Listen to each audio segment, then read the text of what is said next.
Wall Street built a massive financial boom on a very simple question: why rent when you can own? Banks began handing out mortgages to almost anyone who asked. They called them ninja loans: zero verified income, zero proof of employment, and absolutely no assets.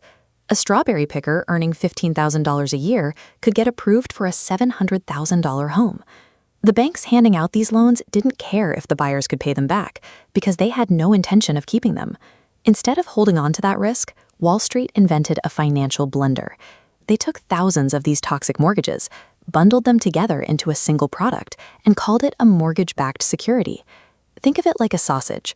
The individual ingredients might be questionable, but once you grind it up and package it, it looks entirely different.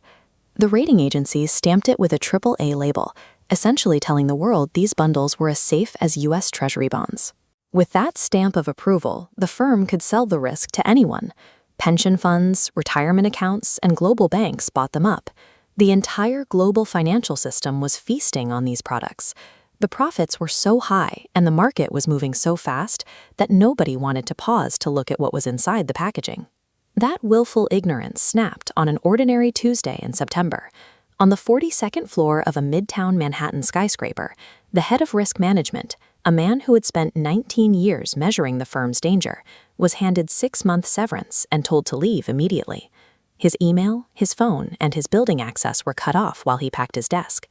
As he waited for the elevator, he pulled a USB drive from his box and handed it to a junior analyst named Peter, a former rocket scientist who left propulsion engineering for Wall Street. The older man gave a simple instruction: take a look, be careful. Late that night, alone in the office, Peter ran the numbers on the drive.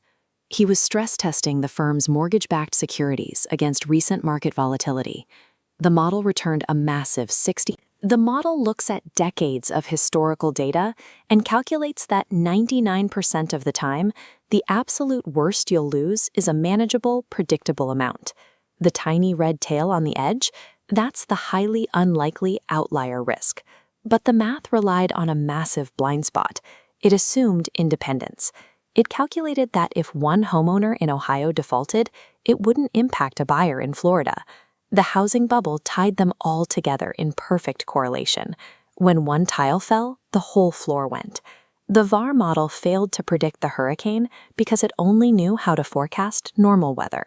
To compound the problem, the firm hadn't just bought these toxic securities with their own cash. Because the mortgages took a month to package, the bank felt safe borrowing massive amounts of money to hold them. They pushed their leverage to the absolute mathematical limit.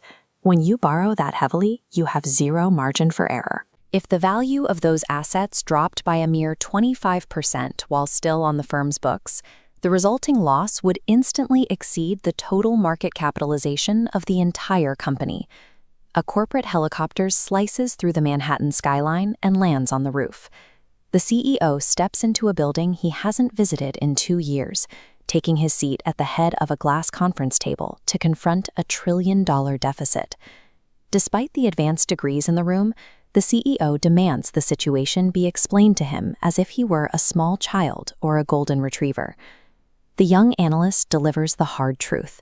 The historical volatility metrics they use to predict the future have been completely shattered by the market behavior of the last 2 weeks. The music is stopping. The CEO makes an immediate cutthroat calculation.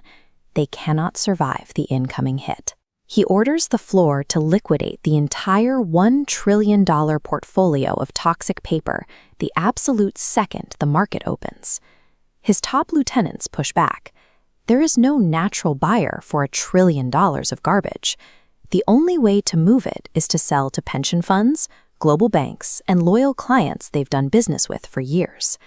Selling an asset you know has zero value to people who trust you guarantees you will never be able to sell to them again.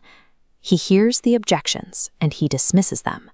Faced with the immediate extinction of his own firm or the collapse of his clients, the CEO knowingly chooses to dump the risk onto an unsuspecting world. At 7:30 the next morning, the trading floor is dead silent. The usually arrogant golden boys of Wall Street sit at their desks staring at their screens like they're waiting for the electric chair. They are given a strict ultimatum: Liquidate the entire mortgage portfolio by the closing bell. Hit your targets and you get a $1.4 million bonus. Fail, and you're done. The great betrayal begins. The traders pick up their phones and start calling their best friends, their college roommates, the brokers who trust them most. They frame it as a favor. My loss is your gain today. I'll give you a discount, 96 cents on the dollar. And the buyers, thinking they're getting a steal from a trusted friend, buy hundreds of millions of worthless sausages. The sheer volume of the sell-off alerts the rest of the street. Market participants recognize a desperate liquidation in progress, forcing asset prices to crater rapidly from 96 cents to 85, down to 64. By the time the closing bell rings, they have successfully sold nearly all of it. In a single morning, they insulated their own balance sheets, secured their massive bonuses, and permanently torched the trust that held the financial sector together. While the characters in this specific boardroom scenario are a dramatization, the math, the motive, and the timeline reflect exact what happened in September 2008. And when the theoretical models of Wall Street failed, the physical world cracked and splintered under the immense weight. Adjustable mortgage rates doubled. Pensions packed with those AAA-rated bundles lost 40% of their value. Out on Main Street, 6 million families lost their homes. Vibrant suburban neighborhoods turned into ghost towns, where welcome mats were replaced by rows of foreclosure signs. In total, $11 trillion in wealth evaporated into thin air. And to prevent a total collapse of society, the government stepped in and wrote a $700 billion taxpayer check. They bailed out the exact same institutions that built the bomb in the first place. The events of 2008 demonstrated a recurring financial reality.